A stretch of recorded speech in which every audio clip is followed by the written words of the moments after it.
កម្មវិធីកិច្ចសន្ទនាកម្ពុជានិងពិភពលោក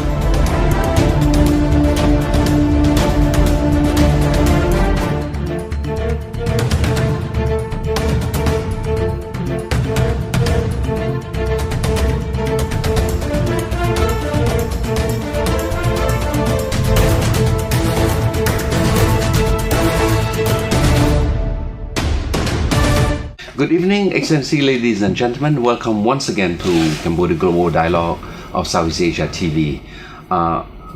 Tonight we're going to have another session on the development of the cassava industry. I did have a discussion previously a couple of weeks ago on the cassava industry, but from a private sector perspective.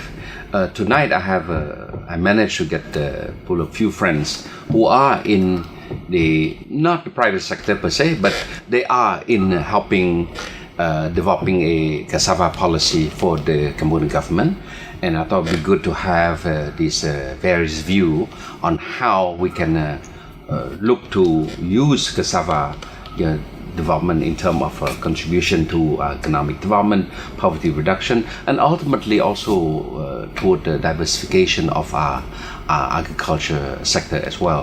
So why don't I give you gentlemen a few minutes each to introduce yourself. We'll start with David. Yes, so good to be back here on this Cambodia Global Dialogue. My name is David Van. I'm doing mainly public relations for multinational in Cambodia, providing them more advisory services on government affairs. But also because of my past experience working for the development community, so I've been helping now UNDP in trying to improve more the cassava value chain for this particular topic. Okay. Sven? So good evening. Thank you for the invitation. So my name is Sven Kalbo. I've been in Cambodia for almost 15 years. I'm by profession trade policy advisor, meaning I'm helping governments, especially in this region, to better integrate in the world trade, in the regional trade, by providing policy advice. And I've been doing that in Cambodia, especially on improving Cambodia export diversification. And most lately, I've been doing that in Myanmar.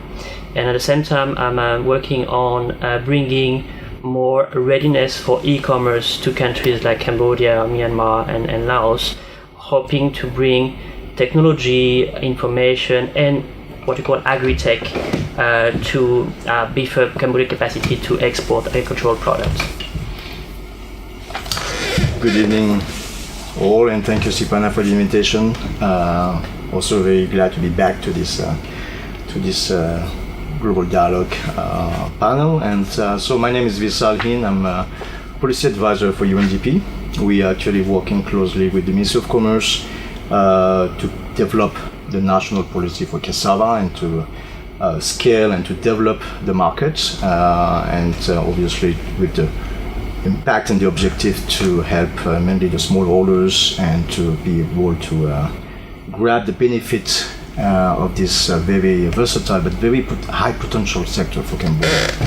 Well, it's interesting. I think we all ex-UNDP. Correct. That's true, yes. Somehow, right? Yes. Yeah, in various of our professional life, we have worked for UNDP. But it's interesting. I want to get us back a bit.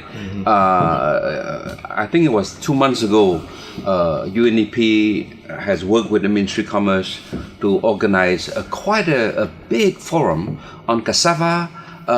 What's the title of the forum?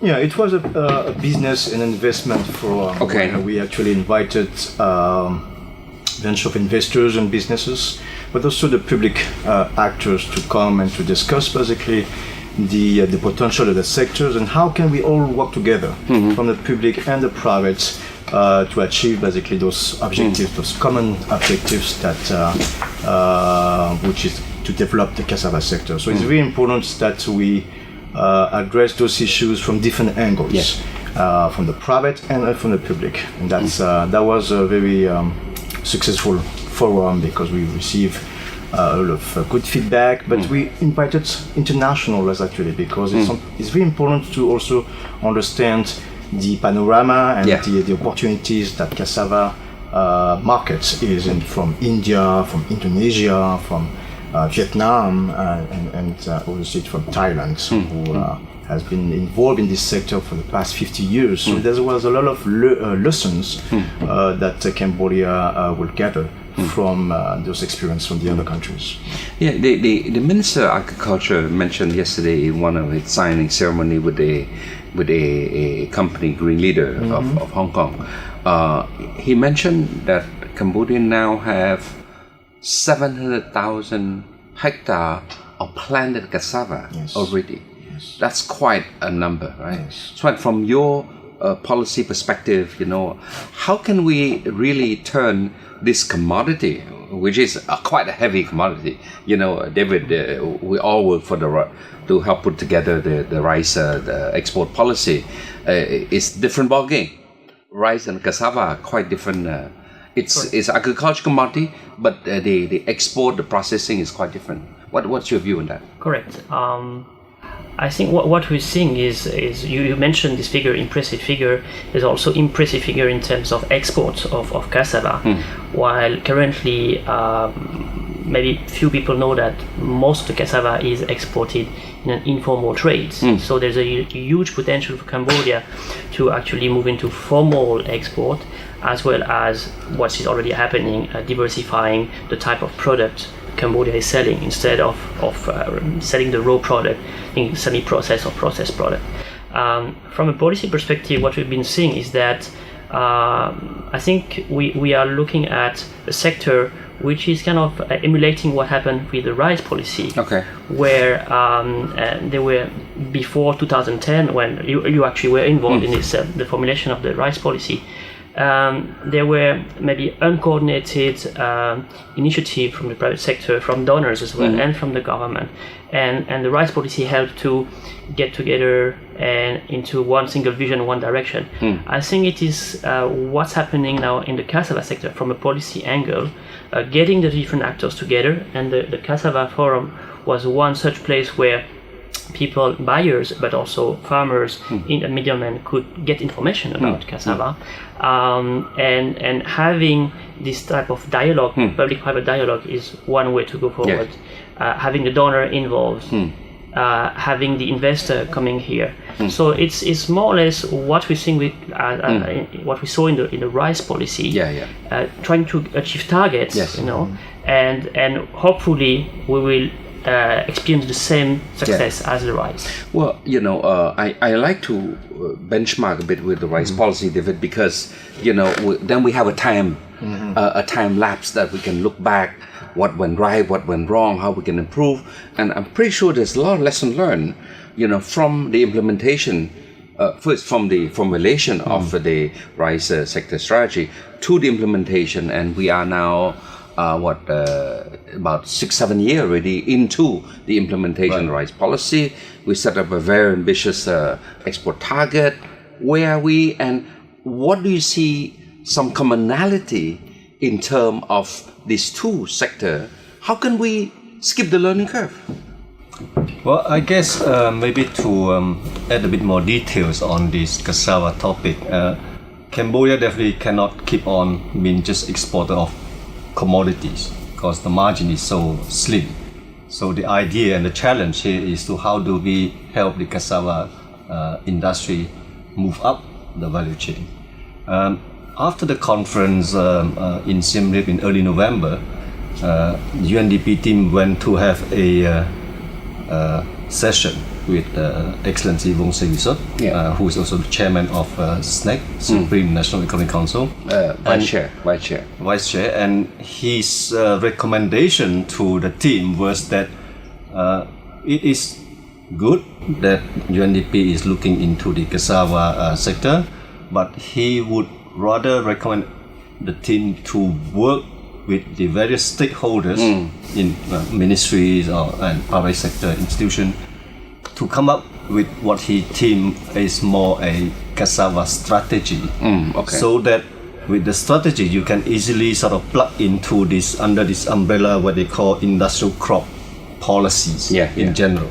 So under the same umbrella you can plug in cassava, you can plug in rubber, pepper, etc., etc. Sure. That's the basically the overall idea. Okay. So how do we move forward? Is UNDP will work primarily with Ministry of Commerce as sort of The counterpart. counterpart. But the idea is to also pull in the various ministry involved so that they also take ownership in the strategy per se. Yes. So, for instance, Ministry of Agriculture would come in and help draft the strategy centric on, say, the seeds, the cultivation part, which is their domain. Yes, yes. Ministry of Public Works and Transport may come in and help draft the part related to logistics, transport, and so forth. So that each key government agency can really take ownership, and so that it will facilitate more when you go to implementation of the strategy itself later. Yeah, so Vishal, from your macro perspective, right? I mean, based in New York and working with large public private sector institution, financing is definitely an issue at some point, because the farmer can only but go so far. From a blended financing perspective, which is quite popular now, what do you think? What can we do on that side? Yeah, and definitely. What we realized when we discussed with the different stakeholders and probably the investors and the existing actually processors here in Cambodia, and there's a number of them actually, different size, and access to finance has always been one of the key obstacles for them to grow and to scale. So, given the fact that cassava productions can create new opportunities in terms of renewable energy, in terms of fertilizers, in terms of all those sub-products, there's a lot of actually opportunities for bringing investors, but public and private investors who actually can see that they aren't actually interest. Blended finance in that sense is a very good vehicle to promote obviously business growth, but also impact in terms of social and environmental. That's something that actually, because we all know that cassava productions have what we call externality effects, like pollutions, waste, and so therefore those issues are not actually should not be seen as obstacles, but as an opportunities for bringing more investments, public and private, to tackle actually those obstacles and turn into basically positive impacts. Okay. So therefore, cassava industry is a very actually fertile, I would say, ground to welcome those blended finance. Okay. Well, thanks, Visala. We can take a short break. When we come back, I want to focus more on the whole cassava supply chain, product chain per se. Yeah. Yes. All right.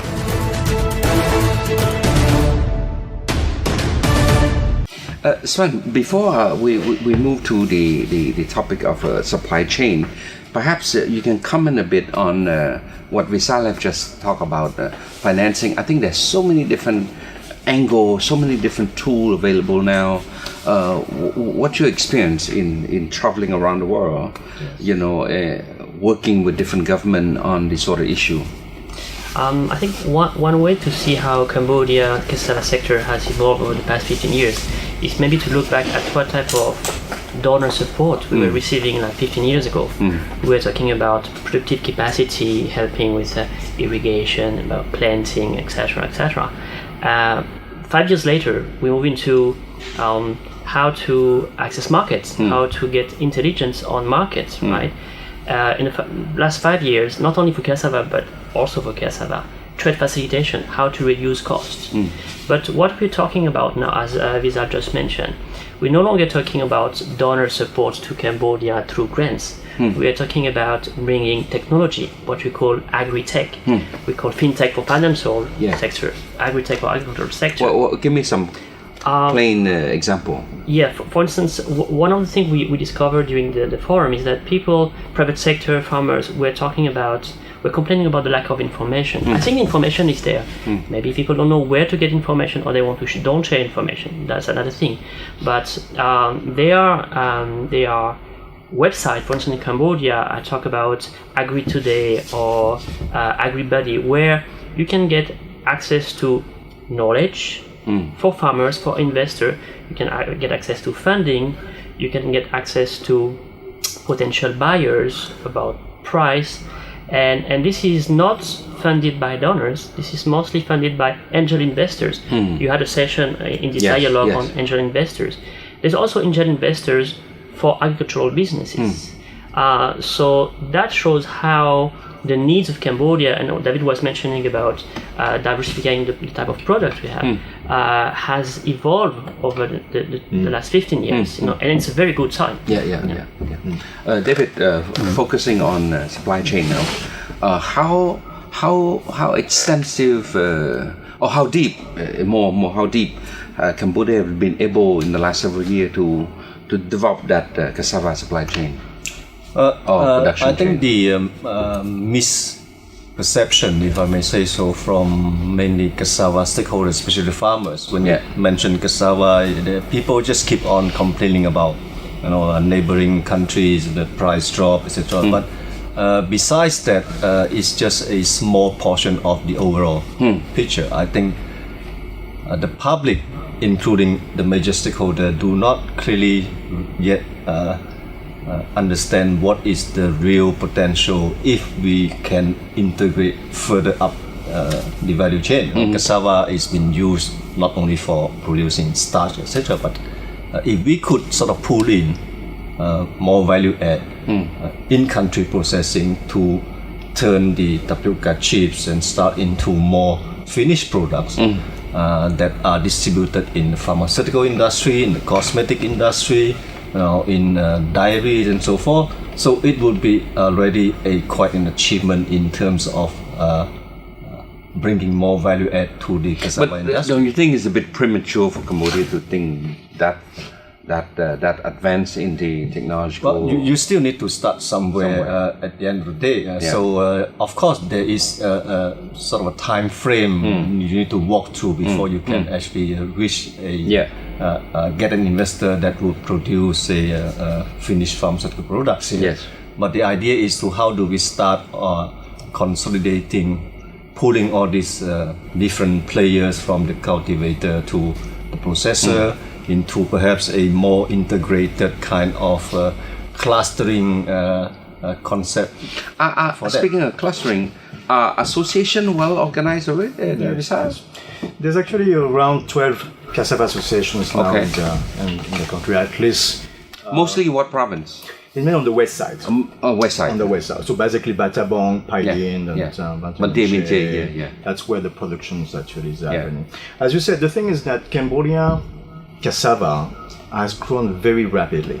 We moved from 16,000 hectares to 700,000 hectares in the last 10 years. So this is something that we rarely see in the other countries. So this rapid growth in terms of productions and in terms of cultivation lands, the problem is that it hasn't been accompanied with the right technologies, the right practices to ensure the sustainability of that productions in terms of the breeding, the variety that we're planting here, and increasing the productivity. Because as David and Sven was saying, is that right now Cambodia is mainly depending on 3 markets. So Thailand, Vietnam, and China, and is the neighbor's country, and mainly for raw material. So basically the roots, fresh roots, or the chips.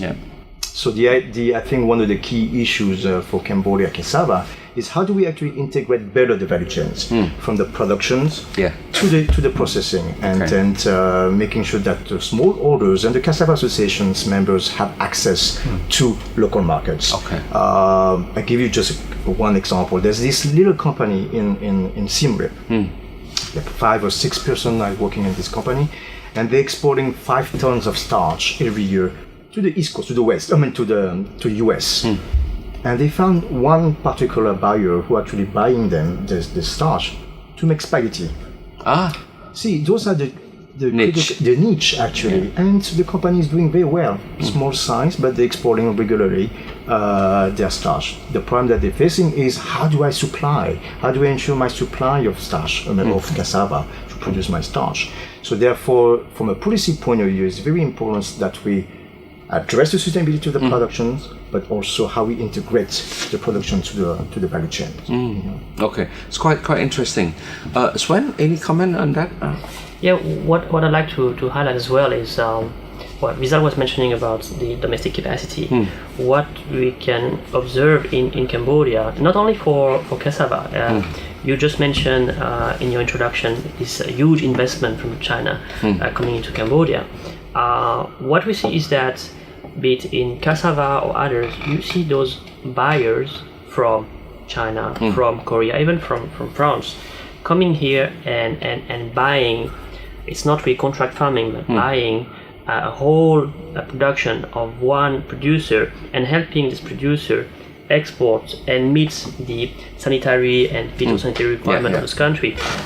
It's the same with mango, it's the same with cashew nut, etc. So there is an interest in Cambodian market, not only the commodity but also the processed products with markets already identified. So instead of trying to find a market elsewhere, we have done that, and now people are coming here, investors are coming here, producing here and exporting back. So that's also a very good trend that we have to kind of emulate. You know, in terms of ecosystem of the cassava, yes, of course, I think it's good to talk about export, but it's the same as rice when we are able to use the husk, for example, to burn the energy. I think it's the same thing for the cassava, no? Because the biomass is there, right? The biomass is there. This cassava plant is a magic one. As we said, it's the 21st century crop because you can do so many derivatives around the crops. The root itself, but also the stem and the leaf, the head, basically. So you can obviously do chips, but starch, modified starch, and those are going into like cosmetic industries, like pharmaceutical industries. I give you this example of this Indian buyer who attended the conference in Siem Reap, who were desperate to find some starch, native starch, to feed basically the Indian textile and cardboard industry. So you're using actually the starch to enter into the value chains of textiles, industries, and cardboard. So beside obviously we can go to the sweetener industry because it's huge market in terms of we produce basically a sweetener from the starch. So in terms of product derivatives and value chains, cassava is that's why we call it an industrial crop. It's so those are the huge opportunities that Cambodia can tap on. Now I move a bit to the market. Swan, you did mention a bit on the issue of phytosanitary. For export purpose, is cassava is a product that is very much subject to sort of like very stringent SPS issue? Well, so far the case of Cambodia is interesting because most cassava exports and commodity is going through, I would say, third country to reach the final destination. Yes. So I'm not sure we're talking about the prime export or the final export destination. Okay. What we see, what I was mentioning earlier, is that those companies from China or from elsewhere see the market opportunity in Cambodia and are very much aware of the constraints to export. So we must rely on those instead of asking the farmers or the processor or the exporters to find out what this market requires, what that market requires. Get the investor to help Cambodia meet the SPS requirement. Yes, there are stringent requirements if you want to export to EU, US. There are different requirements if you want to export to neighboring countries or China. But it's always coming back to this issue of information. Is information available? All the potential export or use of cassava that Vizal was mentioning.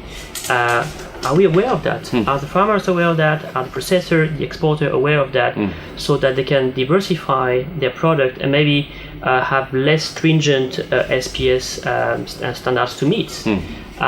This is something that I don't have the answer to. Information is available, but how do we sell it out to the people who actually need it? Yeah. You know? Okay.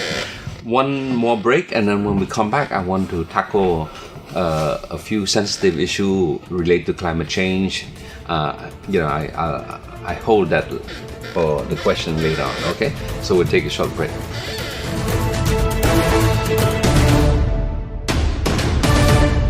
Well, before I go on this issue of the climate change as related to the cassava industry, let me continue a bit more on something that matter quite a bit, because Cambodia is pretty much a agrarian society.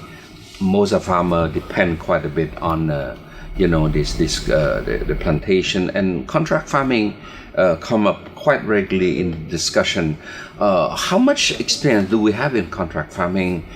Has been done in the rice sector, but can we emulate similar processes for the cassava industry? I guess contract farming issue and difficulty not only Cambodia centric, even the neighborhood in Thailand, and so they do have this sort of issue. Contract farming is, no matter how you can commit a farmer on a sort of determined price, Yes. like a forward contract kind of concept. At the end of the day, when the harvest time comes and market goes up, then you will definitely see a lot of default from the farmers, and they just turn around and sell to someone else, despite the fact they had an agreement with you. So to cater to this sort of technicality, some buyers were even more aggressive in the sense that they provide the seeds, they provide the cultivation technique to the farmers, and then they make sure that when the time comes, they even buy the product from the farmer at a premium compared to the other usual buyers. So it go both ways, because sometimes it is the when the market is down, it is the buyer who is at default, right? So welcome to the free market. But from the formation, from the organization of the contract farming, Vishal, you have any?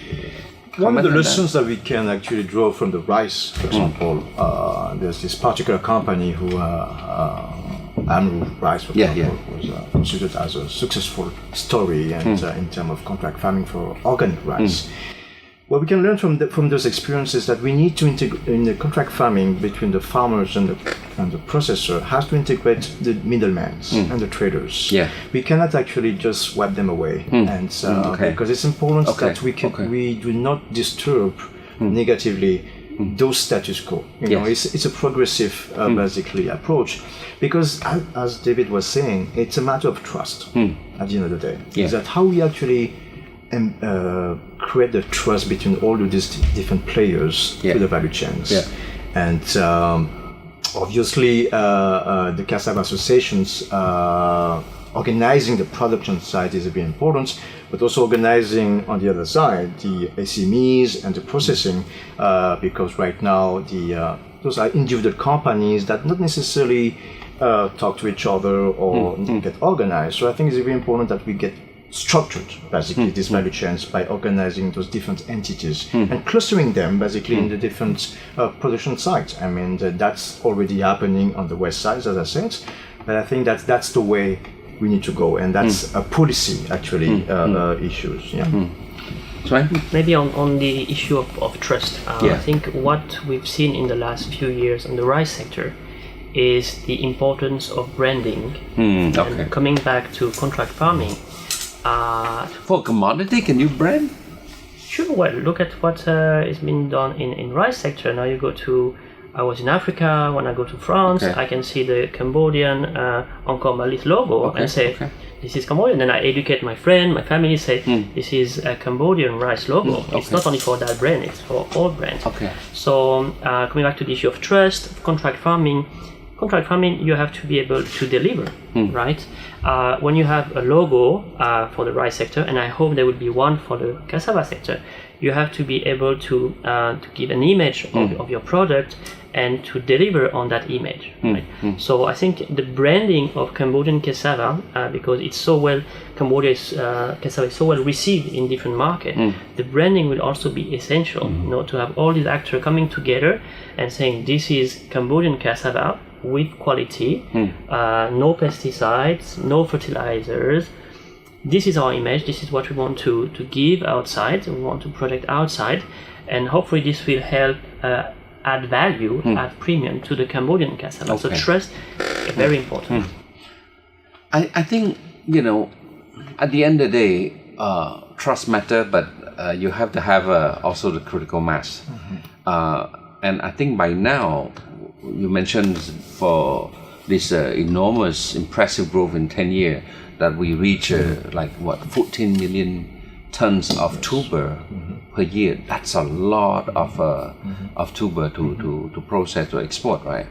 But you know, from my perspective, I think there are issues also relating to climate change. And the reason I say that because lately you see a lot of this sort of like subtle protectionism. You know, look at the EU and then log ahead now with Malaysia and Indonesia on the issue of palm oil, for example. You know, because their argument is that, you know, you're taking away a land that is suitable for food crop, for example, competition for food crop.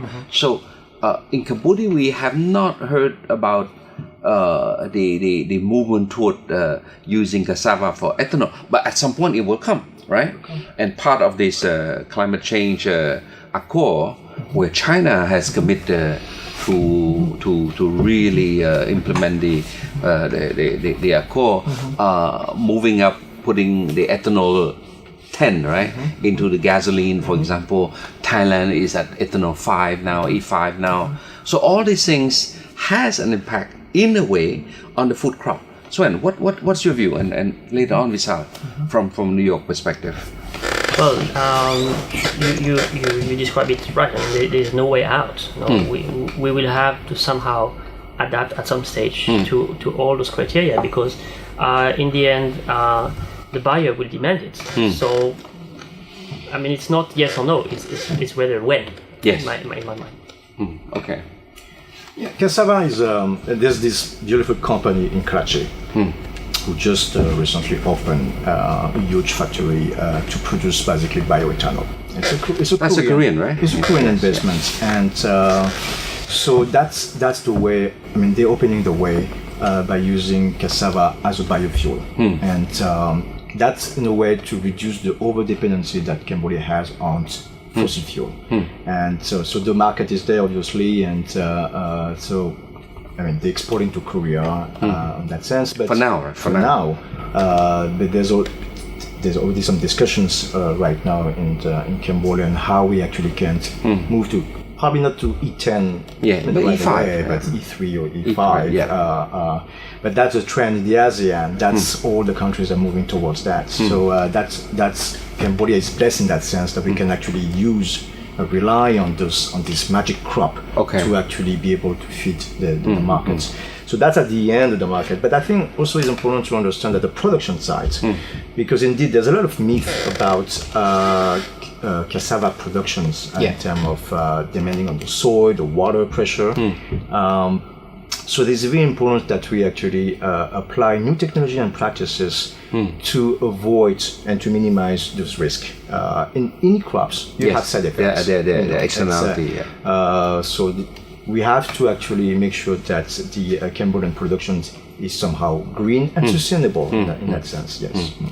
Well, I mean, so I'm glad that we managed to touch a bit on the environment, because you know, externality does exist, and particularly for vulnerable farmer. You know, I mean, if you have factory that pollute, you know, it's nice for them to buy the cassava tuber, but it's not nice when they pollute the river stream, for example.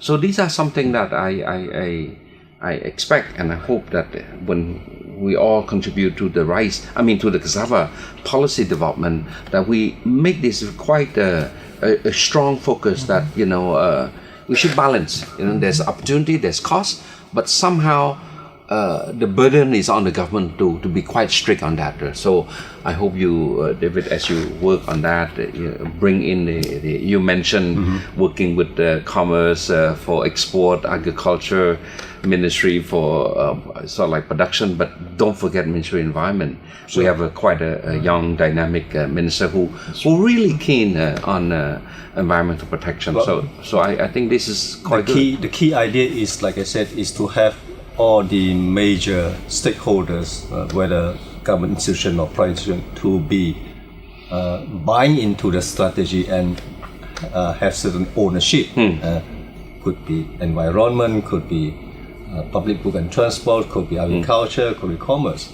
But the challenge also is to how do we, when we conceive that strategy, how do we look at how to hedge the cassava industry? Like I said, what if one day we get hit like the palm oil sector? Yes. How do we have a sort of a backdoor exit or a contingency plan? So that's the kind of challenge that we need to think through on the conception. Well, gentlemen, we're almost running out of time. Why don't I give you 1 minute each for your last thought? Sure, I think that's on the UNDP side, we are very glad to and blessed to support the Ministry of Commerce in pursuing this policy and this strategy for cassava. And we really believe that this crop it's basically the second most important crop in Cambodia. So you cannot basically just wipe it and forget it. So we need to gather all the stakeholders and the different private sectors and investors to really invest into this sector that will obviously uplift Cambodia and also contribute to the vision of the royal government of Cambodia in diversifying its industry base. So I think it's a long way to go, obviously, but as David was saying, we need to start somewhere. And this policy or this strategy is overdue. It's been 10 years already, and it's something that now we are very glad there's a commitment from the government. From the Ministry of Commerce, per se. So.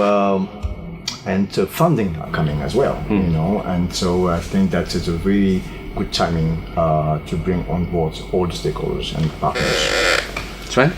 Yeah, I would say the very fact that you organize this Cambodia Business Dialogue on cassava is a testimony of the importance that cassava has taken for Cambodian economy. One major difference we have with maybe 10 years ago is that we can no longer complain that data is no longer here. You started this dialogue by giving a few data on Cambodian cassava, and Lisa elaborated on that. So policy formulation based on data would be make a major difference. We have information on product, on where Cambodia cassava can go, on soil erosion, degradation. We have data, can do data crunch. We can put this data online for everyone who wants to know. So I hope that in the future, nobody can complain that information on cassava, Cambodian cassava, is no longer there. So thank you for bringing this to the table today. Yeah, David?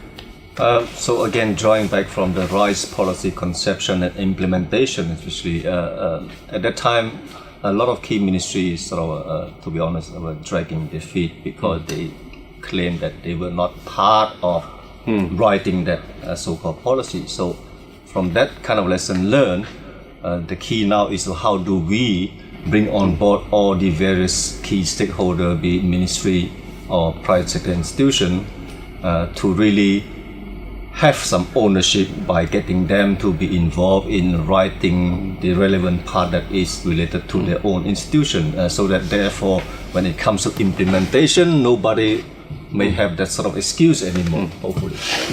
Well, gentlemen, I want to say thank you for you all for sharing your wisdom, and I noticed that today we all agreed to wear krama, because I don't wear my bow tie today, but krama, I joined you guys because we're talking about cassava, we're talking about farmer, we're talking about rice.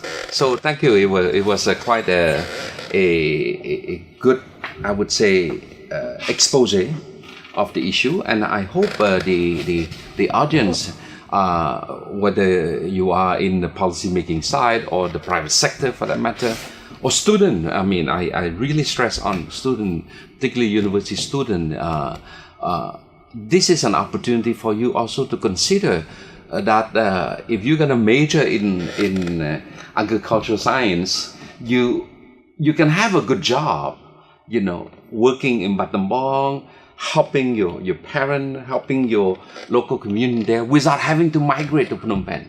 And that's the thing about agro industry, you know. Why I think we have so much traffic jam in Phnom Penh now? Because everybody's coming to Phnom Penh to look for a job.